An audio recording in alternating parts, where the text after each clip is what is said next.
Eugênio, esse Cruzeiro já terminou a temporada ano passado de uma maneira, né, interessante. Agora botou todo mundo, ó, na estreia dos titulares, goleou o Uberlândia 5-0. Berlândia.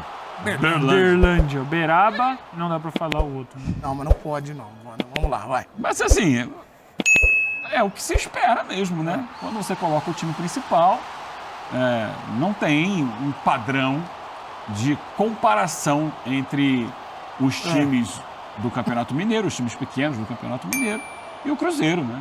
Que terminou o Campeonato Brasileiro em terceiro lugar, que projeta aí uma temporada ainda mais forte esse ano, que tem o ex-técnico da Seleção Brasileira comandando a equipe. Então, é um Cruzeiro fortíssimo, que tinha perdido para o Pouso Alegre na estreia, mas com um time reserva, um time que não são os principais jogadores, não era formado pelos principais jogadores. E agora você tem aí o Christian marcando 2 vezes, Romero fez gol, Wanderson e o Caio Jorge foi quem abriu o placar. Um gol apenas para o Caio Jorge. Jogaram Cássio, William, Fabrício Bruno, Jonathan Jesus, Kaique, Lucas Romero e o Lucas Silva, Christian, Matheus Pereira, Wanderson e Caio Jorge. É o time do ano passado. É o time titular. Com a novidade, entre aspas, do Wanderson largando na frente do Arroio, né? A lesão do Wanderson. É que o Wanderson tinha perdido espaço por lesão. Aí a lesão do Wanderson abriu espaço para o Sinisterra e para o Arroio virem na janela. E o Wanderson volta, aparentemente, largando na frente na visão do Tite.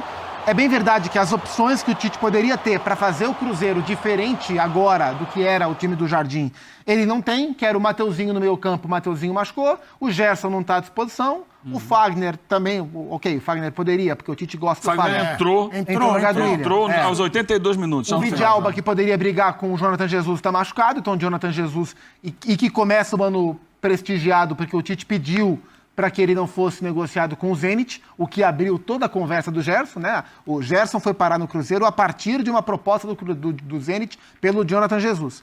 Então, com menos opções para mudar o time, mas a gente vê de fato um retrato de 2025, começando 2026. Acho que o grande ponto, o grande X desse time do Cruzeiro aí, a grande dúvida é como será inserido o Gerson e o que será o Cruzeiro a partir da inserção do Gerson na ideia do Tite. Eu acredito que o Gerson vai tomar o lugar do Christian. Eu acho tem que ver se vai funcionar, né? A chance do Gerson entrar no espaço onde tem jogado o Christian e o Christian para o meio de campo. No lugar do Lucas Silva.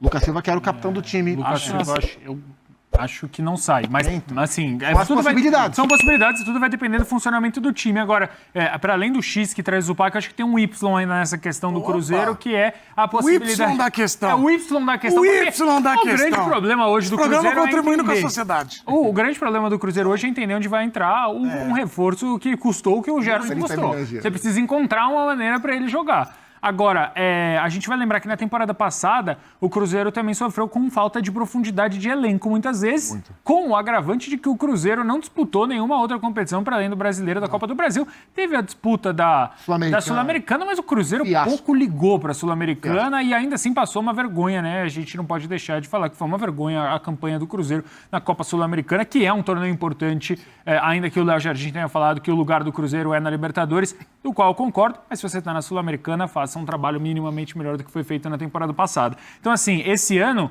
ele vai ter que se dividir entre Campeonato Brasileiro, Libertadores da América, que eu imagino que vai levar muito a sério, e a Copa do Brasil, que é uma possibilidade real de título para o Cruzeiro, porque o 11 titular é muito forte, tão forte quanto de Flamengo, de Palmeiras, Corinthians, enfim, esses times que têm 11 jogadores, ainda que o do Flamengo acho que esteja um ou dois degraus acima do resto. Então, eu acho que essa profundidade de elenco vai ser algo que o Tite vai ter que trabalhar. Tem que entender como o Cruzeiro vai conseguir fazer mais com os jogadores que tem, porque chegaram jogadores importantes e não saíram jogadores importantes? Sim. Mas será que o Cruzeiro tem elenco suficiente para jogar pelas três? Gerson e o Chico da Costa. Certo? Exato. Mais alguém? Não, né? Não, acho que o grande reforço é o Fico, do Caio Jorge. Então, mas o elenco do momento, cresce. o goleiro tem dois. O Matheus, goleiro. O Matheus que machucou já. E o Caio Jorge marcando um gol. E já passa também um recado do tipo, porque o Zupac, quando o Flamengo vai, especulação em torno do menino, o cara vai. O Celso falou bem do Fico do Caio Jorge. Eu acho que é muito isso também. Ele deixa pra lá, faz o gol, tinha essa continua. Dúvida, como que o Caio ia assimilar todo esse momento. Enquanto o Cruzeiro negava as propostas do Flamengo e encerrava as negociações, eu conversei rapidamente com uma pessoa muito próxima ao Caio Jorge para tentar entender como é que ele está. E o que eu ouvia, o Caio está muito em paz. O Caio está muito em paz. Era isso que eu ouvia sistematicamente.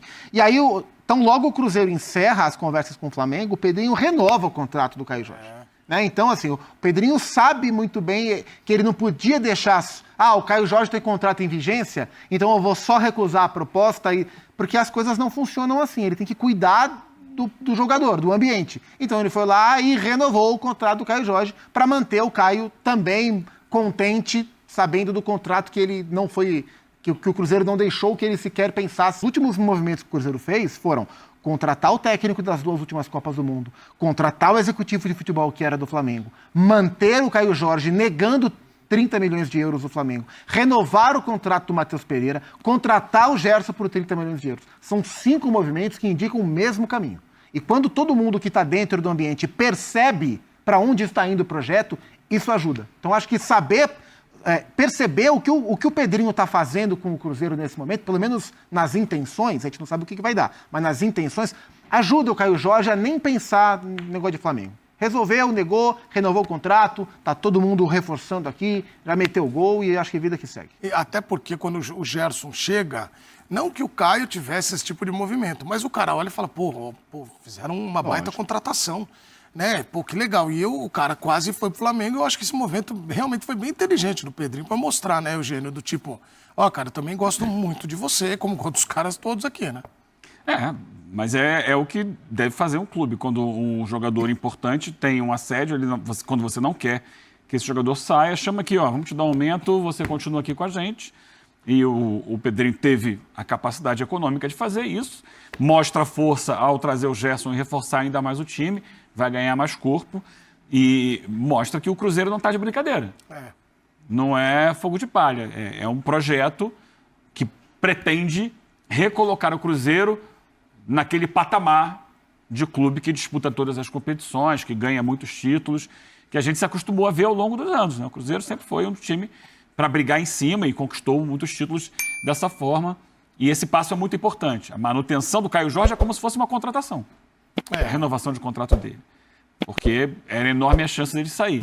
E a chegada do Gerson é, de fato, um reforço de muito peso. Ainda traz para a saída do Gabigol o Chico da Costa, que não é um jogador tão falado, mas que, quando entrar, ajuda. Costuma deixar o delezinho ali. Eu hoje, inclusive.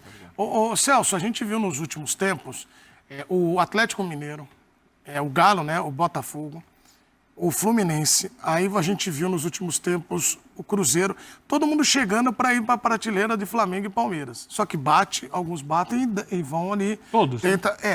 Você acha que o Cruzeiro se consolidou nessa posição agora? Não, acho que é cedo para a gente falar que se consolidou, mas o Cruzeiro, para mim, é o time que mais pode se consolidar, porque tem na sua cadeira de presidente / dono do clube um cara que é um apaixonado e que tem muito dinheiro. E acho que essa é fundamentalmente a diferença. Nenhum outro clube, Edu, do Brasil, acho, ou talvez até do mundo, recusaria metade do seu faturamento na temporada passada em um jogador e colocaria a outra metade do seu faturamento da temporada passada em um outro jogador no Gerson, né? Estou falando do Caio Jorge e do Gerson, respectivamente. Então, o Pedrinho, muito diferente de John Textor, de 4Rs e de outros dirigentes que enxergariam o Caio Jorge como um cheque imenso de 30 milhões de euros, de libras ou de dólares, enfim, o Pedrinho enxerga o Caio como o próximo, o atual artilheiro do Brasileirão, o futuro possível artilheiro da Libertadores, e ele acha que esse cara não vale 30 milhões. Porque, para além da razão fria do mercado, que o Pedrinho entende muito bem, ele também entende algo que entende que algo pode perpetuar ele como o grande dirigente do Cruzeiro da última década, ou talvez da história, que é vencer títulos. E isso aí, se você vender o seu artilheiro, o artilheiro do Campeonato Brasileiro, para um rival direto, não quer dizer que você não vai ganhar o título, mas talvez te deixe um pouco mais longe, porque você não encontra centroavante com muita facilidade. Então, acho que o Cruzeiro, dentre esses que você citou, é o time que mais pode chegar, porque tem primeiro, e aí, obviamente, a torcida do Cruzeiro fica chateada, mas não existe nenhuma regra de fair play financeiro no Brasil, o que possibilita que o Pedrinho recuse metade do faturamento do Cruzeiro na temporada passada em um único jogador e compre depois o Gerson logo na sequência, e o Pedrinho tem muito dinheiro. Isso não é um demérito, tá? É só um fato, é um fato. É um mérito, inclusive. É um mérito, inclusive. Parabéns ao Pedrinho por ter tanto dinheiro e poder colocar esse dinheiro no Cruzeiro, que é uma paixão dele.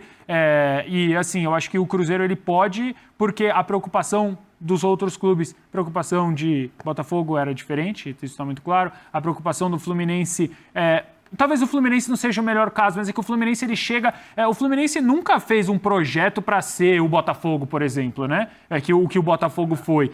O Fluminense ele chega acho que com méritos diferentes, mas assim, eu acho que o Cruzeiro tem mais potencial de ser titular, continuar marcando, aproxima ele de uma possibilidade de seleção maior do que ele ir para o Flamengo e poder ficar na reserva do Pedro? Ele já esteve na seleção com o Cruzeiro. Eu, sinceramente, acredito, é claro que ficar trabalhando de suposição, que ele teria muitas chances de ser titular no Flamengo. E estando bem no Cruzeiro ou no Flamengo, são dois clubes hoje que têm alto nível dentro do futebol brasileiro, fazendo gols, ele tem chance de ser lembrado para a seleção brasileira. Embora a gente esteja num momento já muito próximo da Copa do Mundo e que não há mais muito espaço para testes. Acho que o Ancelotti meio que já olhou quem tinha que olhar. Por exemplo, na posição dele tem um jogador brasileiro que está voando na Inglaterra e que não foi chamado, o Igor Thiago. É o vice-artilheiro da Premier League. Mas você tem um Richarlison machucado, então abre espaço aí para alguém ser chamado na lista de março. Sim, mas é que tem tanto nome ali, né? Tem, mas você tem, tá por exemplo, o Paquetá jogando mais ou menos ali, como um segundo atacante também. E a função é diferente, né? Hoje, do que pede... acho que o Caio Jorge ele não é exatamente o Matheus Cunha, né? São funções diferentes hoje do que... O Matheus é muito mais um meia do que o centroavante. Exato. O Brasil não tem hoje o centroavante. Ele não tem hoje um cara... E eu não acho que o Caio Jorge seja esse jogador. Eu acho que o Pedro poderia ser esse jogador, obviamente, se ele tiver 100%. O Igor, quem sabe, pode ser um cara que é um fazedor de gols de fato. Ele disputa a posição com o Pedro na seleção. O Caio? Sim. Eu não sei Não, se... é as pessoas falam muito do Pedro, mas o Richarlison. Aí eu acho que mais. não vejo o Pedro nessa disputa.